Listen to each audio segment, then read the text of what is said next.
வணக்கம். போஸ்டர் செட்கேஸ் வழங்கும் தமிழ்நாடு 360க்கு உங்களை வரவேற்பது நான் ராஜலட்சுமி கார்த்திக். தமிழகத்தில் உள்ள அனைத்து மாவட்ட நிகழ்வுகளையும் விரிவாக பார்ப்பதற்கு முன் தலைப்புச் செய்திகளை பார்க்கலாம். திண்டுக்கல்லில் 12 ஆண்டுகளாக கிடப்பில் போடப்பட்டுள்ள சுரங்கப்பாதை பணிகளால் பொதுமக்கள் அவதி. சுரங்கப்பாதை பணிகளை விரைந்து முடிக்க கோரிக்கை.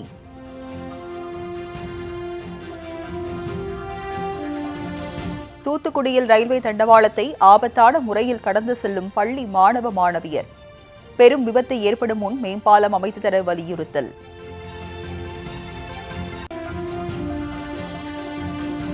கடலூர் மாநகராட்சி அலுவலகத்தை முற்றுகையிட்டு ஒப்பந்த தூய்மை பணியாளர்கள் போராட்டம். 3 மாதங்களாக முறையாக ஊதியம் வழங்கவில்லை என பரபரப்பு புகார்.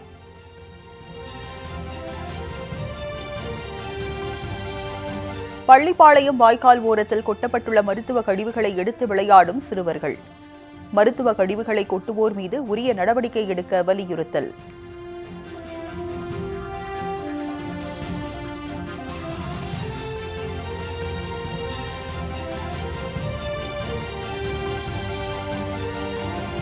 வானில் பறக்கும் பாராகிளைடரை உருவாக்கிய பழனி பட்டதாரி இளைஞர்.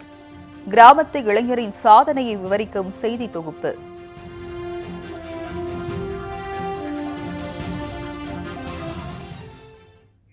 இனி செய்திகளை விரிவாக பார்க்கலாம். திண்டுக்கல்லில் 12 ஆண்டுகளுக்கும் மேலாக கிடப்பில் போடப்பட்டுள்ள சுரங்கப்பாதை பணிகளால் பொதுமக்கள் மற்றும் வாகன ஓட்டிகள் அவதியடைந்து வருகின்றனர். திண்டுக்கல் பழைய கரூர் சாலையில் உள்ள பாலக்காடு ரயில் பாதையை கடப்பதற்காக 12 ஆண்டுகளுக்கு முன்பு சுரங்கப்பாதை அமைக்கும் பணி தொடங்கப்பட்டது. 20 கோடி ரூபாய் மதிப்பீட்டில் அமைக்கப்பட்ட இந்த சுரங்கப்பாதை தற்போது வரை பொதுமக்களின் பயன்பாட்டிற்கு வரவில்லை என கூறப்படுகிறது. இதனால் திண்டுக்கல் நகருக்குள் வருவதற்கு 3 கிலோமீட்டர் தூரம் பொதுமக்கள் சுற்றி வருவதாக வேதனை தெரிவிக்கின்றனர். மேலும் முறையான திட்டமிடல் இல்லாத காரணத்தினால் இச்சாலையில் செல்லும் கழிவுநீர் முழுவதும் பாலம் கட்டுமான பணிகள் நடைபெறும் இடங்களில் தேங்கி நிற்பதாகவும் கூறப்படுகிறது. இந்த மேம்பாலம் அமைப்பது அண்டர் கிரவுண்ட் பாலம் என்ற பெயரில் கிட்டத்தட்ட ஒரு 17 கோடி ரூபாய் செலவில் அமைக்கிறேன்னு சொல்லி அமைச்சு அந்த பாலம் முழுமையாக செயலிழந்து நிற்கக்கூடிய கண்டிஷனில் மீண்டும் ஒரு ஒப்பந்தம் அடிப்படையில் மீண்டும் இந்த பாலத்தை நாங்கள் சரி செய்கிறோம்னு சப்வே ரோடுங்கிற முறையில் இதுக்கு ஒரு 4 கோடி ரூபாய்க்கு மேலே இடத்த ஒதுக்கி இது எந்த அடிப்படையில் செயல்படுத்துகிறாங்கன்னு தெரியல அரசாங்கம். இதுக்கு ஒரு சரியான தீர்வு என்று சொன்னால் நிச்சயமான முறையில் இந்த பாலத்தை டெமாலிசிஸ் பண்ணிட்டு எப்பயும் போல ரயில்வே கேட்டை போட விட்டுட்டு இதில் போய்கிட்டு வந்துக்கிட்டு இருந்தால் மட்டும்தான் இந்த இதுக்கு ஒரு தீர்வான வழி. ஏன்னா இதில் எப்பயுமே ஊத்தடிக்கக்கூடிய நிலைமை இருக்கிறது. இது எந்த அடிப்படையில் இன்ஜினியர் எந்த அடிப்படையில் இதுக்கு ஒரு பிளான் போட்டு கொடுத்து செயல்பட்டு இருக்காங்கன்னு தெரியல. இதற்கு தீர்வு விடியல் அரசு உடனடியாக நடவடிக்கை எடுக்குமா?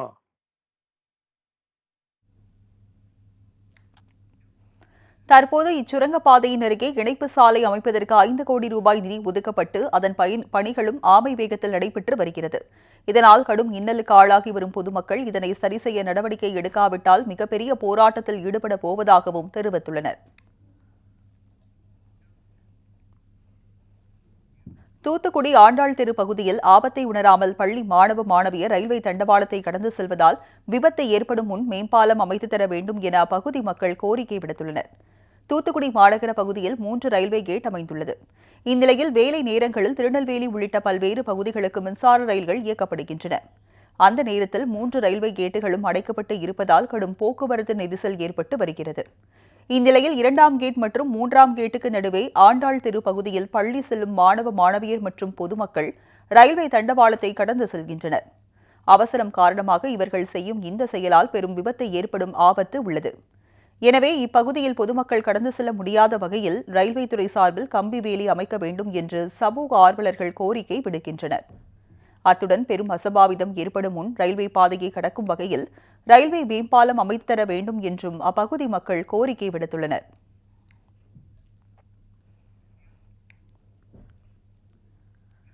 கடலூர் மாநகராட்சியில் முறையாக ஊதியம் வழங்கப்படாதை கண்டித்து தூய்மை பணியாளர்கள் போராட்டத்தில் ஈடுபட்டனர். கடலூர் மாநகராட்சியில் உள்ள 45 வார்டுகளில் சுமார் 350க்கும் மேற்பட்ட தூய்மை பணியாளர்கள் ஒப்பந்த அடிப்படையில் பணியாற்றி வருகின்றனர். தனியார் நிறுவனம் மூலம் ஒப்பந்த அடிப்படையில் பணியாற்றி வரும் இவர்கள் தங்களுக்கு கடந்த 3 மாதங்களாக முறையாக ஊதியம் வழங்கப்படவில்லை என்று புகார் தெரிவிக்கின்றனர். மேலும் பாதுகாப்பு உபகரணங்கள் எதுவும் இன்றி பணியாற்றுவதாகவும் தூய்மை பணியாளர்கள் வேதனை தெரிவிக்கின்றனர். இதுகுறித்து பலமுறை புகார் அளித்தும் நடவடிக்கை எடுக்காத நிலையில் தங்களுக்கு முறையாக ஊதியம் வழங்க வலியுறுத்தி ஒப்பந்த தூய்மை பணியாளர்கள் கடலூர் மாநகராட்சி அலுவலகத்தை முற்றுகையிட்டு போராட்டத்தில் ஈடுபட்டனர். நாள் ஒன்றுக்கு 460 ரூபாய் ஊதியம் பேசிய நிலையில் அந்த ஊதியமும் முழுமையாக வழங்குவதில்லை என்றும் புகார் தெரிவிக்கின்றனர்.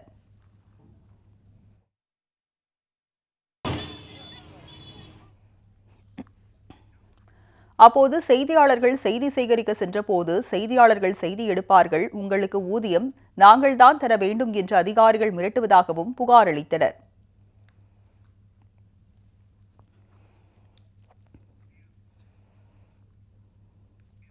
பண்ருட்டியில் சட்டவிரோதமாக வீட்டில் பதுக்கி வைக்கப்பட்டிருந்த 1200 கிலோ ரேஷன் அரிசியை உணவுப் பொருள் கடத்தல் தடுப்பு பிரிவு அதிகாரிகள் பறிமுதல் செய்தனர். கடலூர் மாவட்டம் பண்ருட்டி டிஆர்வி நகரில் சட்டவிரோதமாக ரேஷன் அரிசி மற்றும் கோதுமை உள்ளிட்ட பொருட்கள் பதுக்கி வைக்கப்பட்டு ஹோட்டல், கடைகளுக்கு விற்பனை செய்யப்படுவதாக உணவுப் பொருள் கடத்தல் தடுப்பு பிரிவு போலீசாருக்கு ரகசிய தகவல் கிடைத்தது. அதன் பேரில் அவுலியா நகர் மற்றும் டிஆர்வி நகரில் குடிமைப் பொருள் வழங்கல் துணை வட்டாட்சியர் மற்றும் உணவுப் பொருள் கடத்தல் தடுப்பு பிரிவு அதிகாரிகள் திடீர் சோதனை மேற்கொண்டனர். அதில் சட்டவிரோதமாக வீட்டில் பதுக்கி வைக்கப்பட்டிருந்த 1200 கிலோ ரேஷன் அரிசி மூட்டைகள் மற்றும் கோதுமை, சர்க்கரை, பாமாயில் உள்ளிட்டவைகளை அதிகாரிகள் பறிமுதல் செய்தனர். மேலும் சோதனையின் போது தப்பியோடிய வீட்டின் உரிமையாளர் சக்திவேல் என்பவரை போலீசார் தேடி வருகின்றனர்.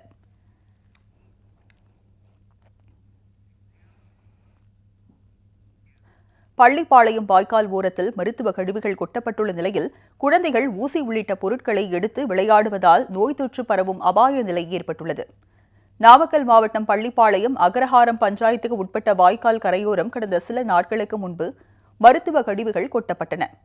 இதில் ஆயிரக்கணக்கான ஊசிகள், சிரஞ்சிகள் மற்றும் பரிசோதனைக்கு உட்படுத்தப்பட்ட இரத்த மாதிரிகள், கையுறைகள் உள்ளிட்ட மருத்துவ கழிவுகள் எவ்வித பாதுகாப்பு முறைகளும் பின்பற்றப்படாமல் அப்படியே வெட்டவெளியில் இரவோடு இரவாக கொட்டப்பட்டுள்ளன. இதுகுறித்து அப்பகுதி மக்கள் பஞ்சாயத்து நிர்வாகத்திற்கு புகார் அளித்த போதிலும் மருத்துவ கழிவுகள் அகற்றப்படவில்லை. இந்நிலையில் அப்பகுதியைச் சேர்ந்த சிறுவர்கள் ஆபத்தை உணராமல் ஊசி, சிரஞ்ச் உள்ளிட்டவற்றை கையில் எடுத்து விளையாடி வருகின்றனர். இதனால் குழந்தைகளுக்கு நோய் தொற்று ஏற்படும் அபாய சூழல் ஏற்பட்டுள்ளது. எனவே மருத்துவ கழிவுகளை உடனடியாக அகற்ற வேண்டும் என்றும் மருத்துவ கழிவுகளை கொட்டியது யார் என்று விசாரணை மேற்கொண்டு கடும் நடவடிக்கை எடுக்க வேண்டும் என்றும் அப்பகுதி மக்கள் கோரிக்கை விடுத்துள்ளனர். குற்றால அருவிகளில் சீசன் தொடங்கியுள்ள நிலையில் சுற்றுலா பயணிகள் மற்றும் ஐயப்ப பக்தர்கள் அருவியில் ஆழ்ந்த குளியலிட்டு மகிழ்ந்தனர். தென்காசி மாவட்டம் மேற்கு தொடர்ச்சி மலை அடிவாரத்தில் உள்ள குற்றாலம் அருவிகளில் தற்போது சீசன் தொடங்கியுள்ளதால் தண்ணீர் சீராக கொட்டுகிறது. இந்நிலையில் தமிழகம் மற்றும் வெளி மாநிலங்களைச் சேர்ந்த ஏராளமான சுற்றுலா பயணிகள் குற்றாலத்திற்கு படையெடுத்து வருகின்றனர். அங்குள்ள மெயினருவி, ஐந்தருவி, பழைய குற்றால அருவி, சிற்றருவி, புலியருவி உள்ளிட்டவைகளில் சுற்றுலா பயணிகள் ஆழ்ந்த குளியலிட்டு மகிழ்ந்து வருகின்றனர். இதில் குறிப்பாக சபரிமலை ஐயப்பன் கோவிலில் புதிய நவகிரக பூஜைக்காக நடை திறக்கப்பட உள்ளதால் சபரிமலைக்கு செல்லும் ஐயப்ப பக்தர்கள் முன்னதாக குற்றால அருவிகளில் உற்சாக குளியல் போட்டு மகிழ்ந்தனர். இதனால் குற்றாலத்தில் உள்ள அனைத்து அருவிகளிலும் தற்போது சுற்றுலா பயணிகளின் வருகை அதிகரித்து காணப்படுகிறது.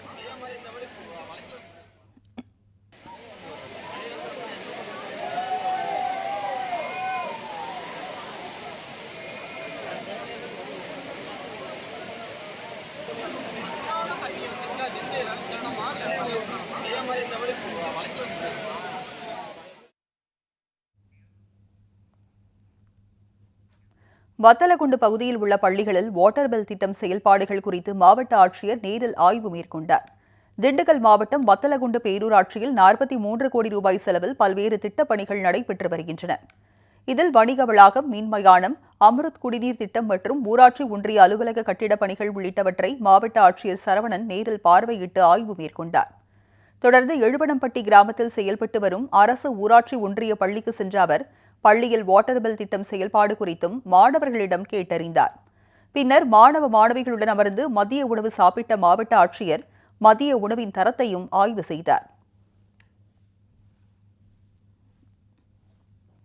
போஸ்டர் சர்வீஸின் தமிழ்நாடு 360ல் அடுத்து வருவது உங்கள் ஊர் நிகழ்வுகளை விரைவாக வழங்கும் உள்ளூர் எக்ஸ்பிரஸ்.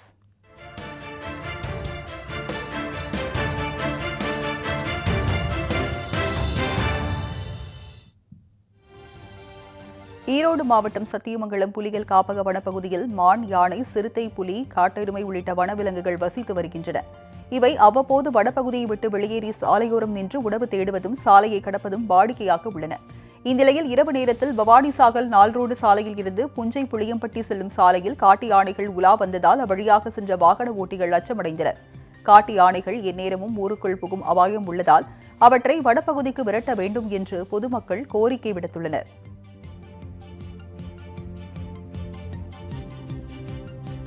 திருவாரூர் மாவட்டம் மன்னார்குடியில் அமைந்துள்ள பிரசித்தி பெற்ற ராஜகோபால சுவாமி கோவிலின் ஆடி மாத தெப்பத் திருவிழா வெகு சிறப்பாக நடைபெற்றது. இவ்விழாவையொட்டி சிறப்பு அலங்காரத்தில் ருக்மணி சத்யபாமா தாயார்கள் சமேதராக ராஜகோபால சுவாமி தெப்பத்தில் எழுந்தருளினர். தொடர்ந்து வண்ண மின் விளக்குகளால் அலங்கரிக்கப்பட்ட தெப்பத்தில் வலம் வந்த சுவாமியை ஏராளமான பக்தர்கள் தரிசனம் செய்தனர்.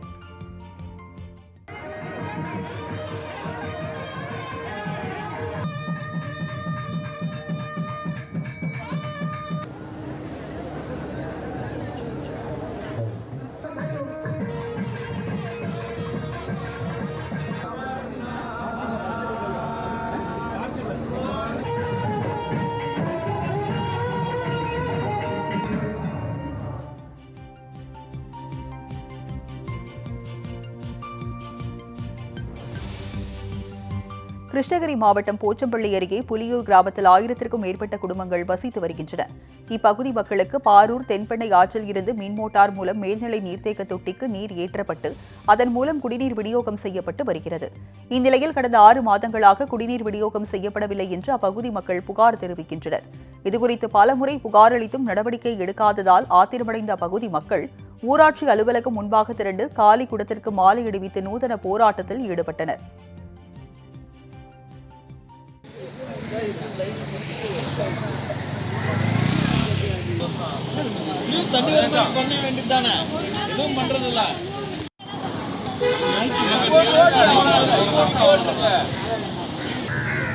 என்ன இருக்குது வேலை உடனே நீங்க எல்லாம் எடுக்கலன்னா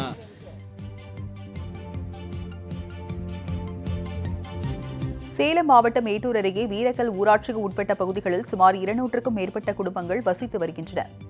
இப்பகுதியில் பொதுமக்கள் பயன்படுத்தி வந்த பாதையில் 100 ஏரிகள் இணைப்பு திட்டத்திற்கு குழாய்கள் பதிக்கப்பட்டு தண்ணீர் கொண்டு செல்லப்படுகிறது. இதனால் இப்பகுதி மக்களுக்கு பாதை வசதி இல்லாத நிலை ஏற்பட்டது. இதுகுறித்து அப்பகுதி மக்கள் பலமுறை புகார் அளித்தும் எந்த நடவடிக்கையும் எடுக்காததால் ஆத்திரமடைந்த கிராம மக்கள் 50க்கும் மேற்பட்டோர் மறியல் போராட்டத்தில் ஈடுபட்டனர். தகவல் அறிந்து சம்பவ இடத்திற்கு வந்த போலீசார் பேச்சுவார்த்தை நடத்தி போராட்டத்தை கலைத்தனர்.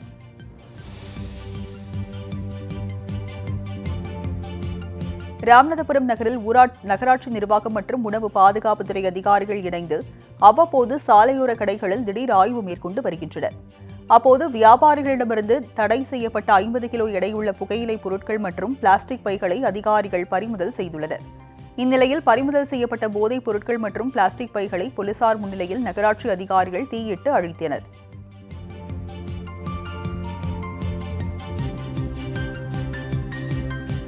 திண்டுக்கல் மாவட்டம் கொடைக்கானலில் சாலையோரம் நடந்து சென்ற காட்டெருமையை அச்சுறுத்தும் வகையில் இருசக்கர வாகனத்தில் ஒலி எழுப்பிய இளைஞர்களுக்கு 15,000 ரூபாய் அபராதம் விதிக்கப்பட்டது. பெர்னல் சாலையோரமாக இரவு நேரத்தில் காட்டெருமை ஒன்று சென்று கொண்டிருந்தது. அப்போது அப்பகுதியில் இருசக்கர வாகனத்தில் வந்த 2 இளைஞர்கள் காட்டெருமையின் அருகே சென்று அதை அச்சுறுத்தும் விதமாக இருசக்கர வாகனத்தில் அதிக ஒலி எழுப்பி சாகசம் செய்து அதை வீடியோ பதிவு செய்து கொண்டிருந்தனர். அப்போது அவ்வழியே ரோந்துபடியில் ஈடுபட்ட வனத்துறையினர் இருவருக்கும் 15,000 ரூபாய் அபராதம் விதித்து அவர்களை எச்சரித்து அனுப்பினர். மேலும் இதுபோல் வனவிலங்குகளை அச்சுறுத்தும் வகையில் செயல்படுவோர் மீது கடும் நடவடிக்கை எடுக்கப்படும் என தெரிவித்துள்ளனர்.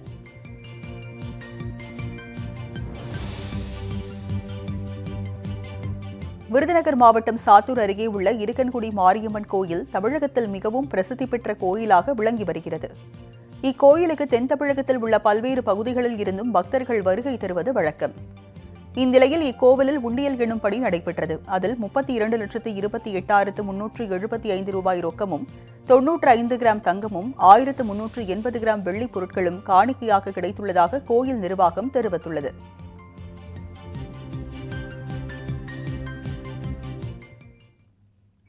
போஸ்டர் செட்கிஸ் வழங்கும் தமிழ்நாடு 360யில் மாவட்டங்களில் நடந்த விளையாட்டு செய்திகளை வழங்க வருகிறது விளையாட்டுக் களம்.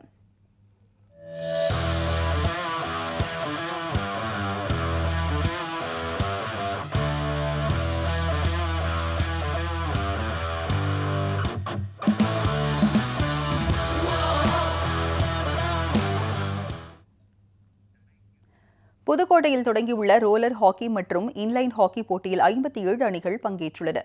புதுக்கோட்டை மாவட்டம் கலைஞர் பூங்காவில் அமைந்துள்ள ரோலர் ஸ்கேட்டிங் மைதானத்தில் மாநில அளவிலான ரோலர் ஹாக்கி மற்றும் இன்லைன் ஹாக்கி போட்டிகள் இன்று தொடங்கியுள்ளன. 3 நாட்கள் நடைபெறவுள்ள இப்போட்டியில் சென்னை, திருவாரூர், நாகை, திருச்சி, புதுக்கோட்டை உள்ளிட்ட 15 மாவட்டங்களில் இருந்து 57 அணிகளும் சுமார் 350 ஸ்கேட்டிங் மாணவ மாணவிகளும் பங்கேற்று உள்ளனர். தமிழ்நாடு ரோலர் ஸ்கேட்டிங் சங்கத்துடன் இணைந்து புதுக்கோட்டை மாவட்ட ரோலர் ஸ்கேட்டிங் சங்கம் மற்றும் சேலஞ்சர்ஸ் ரோலர் ஸ்கேட்டிங் அகாடமி இணைந்து நடத்தி வரும் இப்போட்டியில் தமிழ்நாடு அணிக்காக விளையாடிய வீரர் வீராங்கனைகளும் பங்கேற்றுள்ளனர். இதில் வெற்றி பெறும் அணிகள் மாநில அளவிலான போட்டிகளில் பங்கேற்க உள்ளனர் என்பது குறிப்பிடத்தக்கது.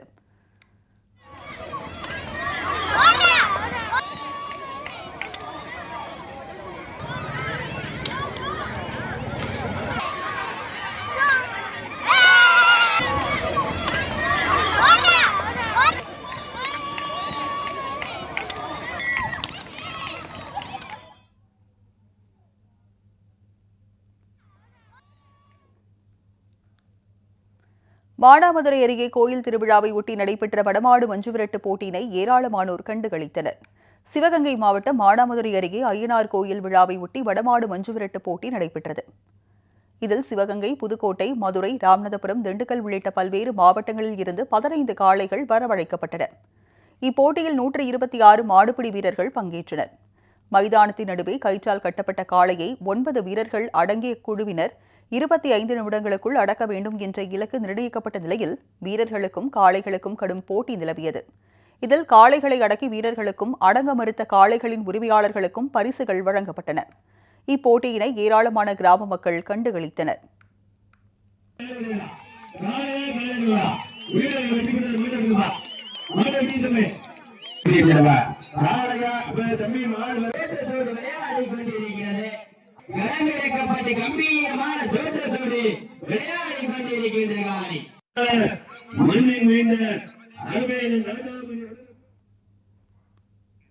மீண்டும் நாளை காலை 7:30 மணிக்கு போஸ்டர் செட்கீஸ் வழங்கும் தமிழ்நாடு 360 சந்திப்போம். ஒரு சிறிய இடைவேளைக்கு பின் 3 மணி செய்திகள் தொடரும்.